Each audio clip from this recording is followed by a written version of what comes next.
प्रश्नावली 8.1 प्रश्न संख्या 4 दशमलव रूप में व्यक्त कीजिए। ठीक है, तो इस तरह के जो सवाल आपके पास आएंगे, जैसे आपके पास लिखा है 5/10, क्या लिखा है 5/10, तो आप लोग क्या करेंगे, इसको बराबर देखो 5 है ना और बटा में 10 है, एक जीरो है, आप इसलिए 5 लिखेंगे, एक अंक के बाद सीधे दशमलव लगा देंगे और यहाँ पे जीरो लिख लेंगे, आपका ये आंसर आ जाएगा। बहुत आसान है, जितनी जीरो होती है उतनी अंक गिनते हैं और इधर से हम लोग दशमलव लगा देते हैं, तो ये पहले पार्ट का आंसर आ गया। ठीक है, अब बात करते हैं हम लोग दूसरे पार्ट की। यहाँ है 3 + 7/10, क्या है 3 + 7/10, तो 3 को हम लोग ऐसे कैसे लिख लेंगे पहले। ठीक है, अब 7/10 है, 10 है, एक जीरो है, तो एक अंक के बाद जीरो लगा देंगे, तो यहाँ पे आ जाएगा 7 लिख लेंगे, फिर यहाँ हम लोग दशमलव लगा देंगे, यहाँ पे हम लोग जीरो लगा लेंगे, तो आ जाएगा हमारे पास 0.7। अब इसको हम लोग क्या करेंगे, यहाँ पे रफ में ऐड कर लेंगे, 3.0 और 0.7, 0 और 7, 3 और 0, 3 दशमलव का दशमलव आ गया 3.7, कितना आ गया 3.7। इसका आंसर आ जाएगा आपके पास 3.7, ये आपका आंसर आ जाएगा। ठीक है, अब हम लोग बात करते हैं थर्ड पार्ट की। जब इससे भी और बड़ा हो जाता है हमारे पास सवाल, तो हम लोग इस तरह से करेंगे, इसको बराबर 200 + 60 + 5 + 1/10, हमारे पास ये संख्याएं लिखी हुई है। ठीक है, तो 200 का हम लोग पहले 200 लिख लेंगे, उसके बाद हम लोग क्या करेंगे 60 का हम लोग पहले 60 वैसे का वैसे लिख लेंगे। ठीक है, उसके बाद 5 है, 5 को भी बिल्कुल नहीं हम लोग छेड़ेंगे, उसके बाद 1/10 है, तो मैंने जैसे पहले सवाल में हम लोगों ने किया है, 1 जीरो है तो 1 अंक के बाद दशमलव लगेगा, 2 जीरो तो 2 अंक के बाद दशमलव लगेगा, 3 जीरो है तो 3 अंक के बाद दशमलव लगता है, 4 है तो 4 के बाद दशमलव लगता है ना। तो यहाँ पे लगेगा +0.1, एक वैसे का वैसा लिख लेंगे और एक अंक दशमलव इधर को हम लोग खिसका देंगे। अब हम लोग क्या करेंगे, इस पूरे के पूरे को जोड़ेंगे।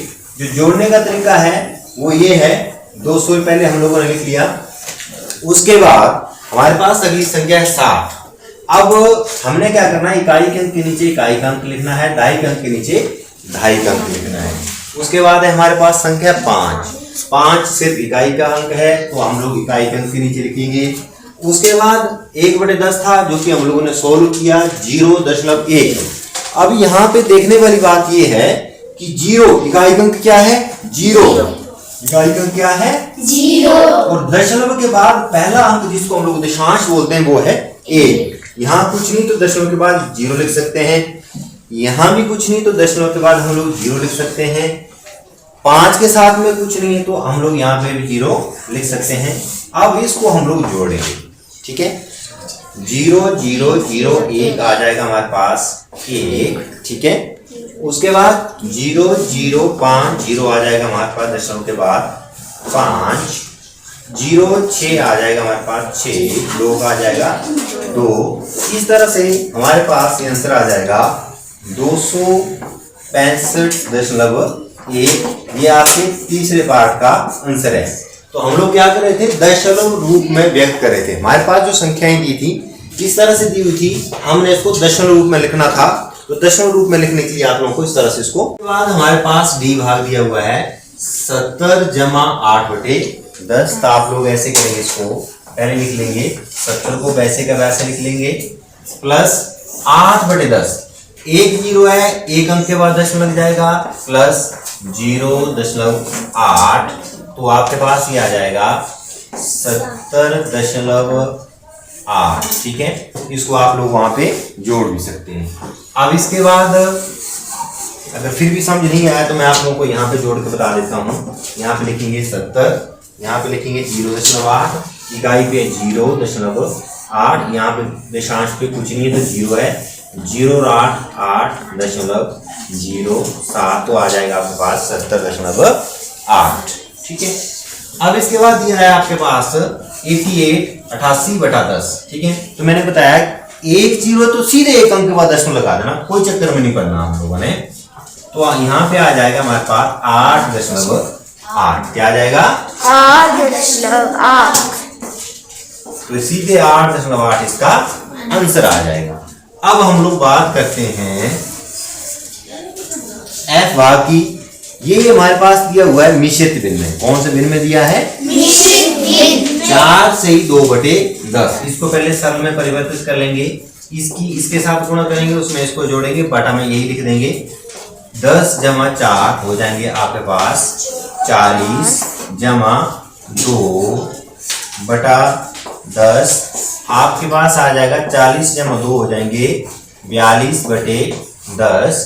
ठीक है, 42/10।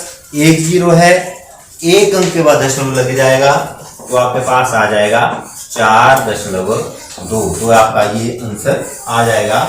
आपके पास दिया हुआ था ये मिश्रित भिन्न में, पहले सरल भिन्न में परिवर्तित किया और उसके बाद उसको दशमलव में परिवर्तित किया। अब इसके बाद दिया हुआ हमारे पास 3/2। अब 3/2 में एक सबसे बड़ी सोचने वाली बात ये है कि बटा में 0 हमारे पास दिया नहीं है। अब 0 हम लोगों ने पहले लाना है, तो 0 लाने के लिए क्या करेंगे? बराबर 3/2। जैसे कि हमने इससे पहले वाले चैप्टर में पढ़ा हुआ है, 2 के पहाड़े में 10 कब आता है? 2 गुना 5।